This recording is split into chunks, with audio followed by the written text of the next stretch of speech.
The Selfish Crow. Once upon a time, in a lush forest, there lived a selfish crow named Covey. Covey was known far and wide for his greed and cunning nature. He always thought only about himself and never shared anything with others. The other animals in the forest tried to befriend him, but Covey was too absorbed in his own desires to care about anyone else.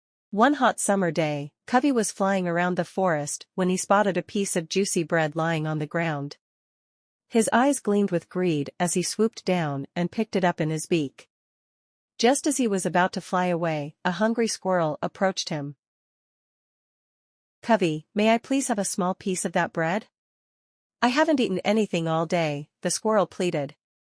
Covey looked at the squirrel with disdain and cawed, "Why should I share my bread with you? Find your own food." And with that, he flew away, leaving the squirrel disappointed and hungry.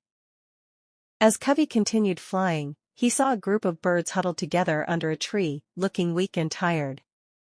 One of the birds, an old sparrow, called out to him, "Covey, we are all very hungry and haven't found any food. Could you spare a little of your bread for us?" But Covey, as selfish as ever, cawed, "Why should I give you my food? This bread is mine." He flew away, ignoring their desperate pleas.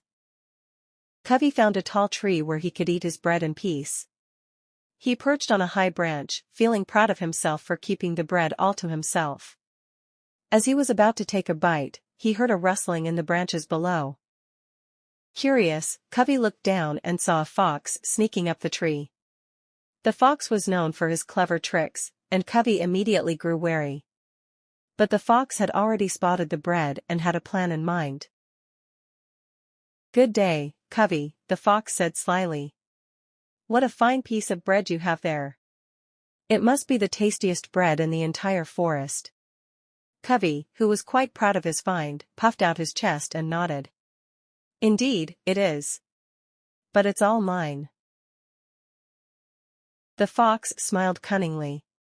"Oh, I wouldn't dream of taking it from you. I only wish to hear you sing a song in your beautiful voice while you enjoy your meal. Everyone in the forest knows that Covey has the most melodious voice." Flattered by the fox's words, Covey's pride got the better of him. He opened his beak to sing, forgetting all about the bread. As soon as he did, the bread slipped from his beak and fell to the ground. Before Covey could react, the fox snatched up the bread and ran off into the forest. Covey was left sitting on the branch, his beak empty and his pride shattered. He realized too late that his selfishness had cost him dearly. Not only had he lost the bread, but he had also lost the respect of the other animals in the forest. From that day on, Covey was a changed crow. He learned the hard way that selfishness only leads to loneliness and loss. He started sharing whatever food he found with the other animals and became known as the kindest crow in the forest. And though the other animals forgave him, Covey never forgot the lesson he had learned, that true happiness comes from sharing, not hoarding.